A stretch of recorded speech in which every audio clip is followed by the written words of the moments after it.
In this video, I'll show you how to resize an image in Canva Mobile. So once you've opened up the image, at the top menu there should be 3 horizontal dots just here, which will open up another menu.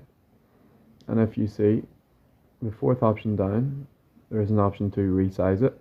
So open that.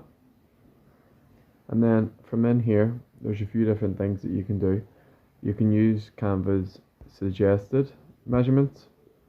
You can also browse by category.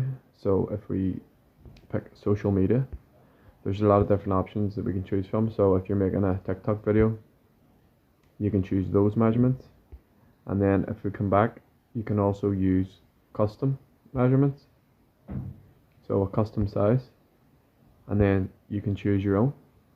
So if we wanted a perfect square, we would select 1000 by 1000, and then once you're happy, you can come to the bottom and copy and resize it.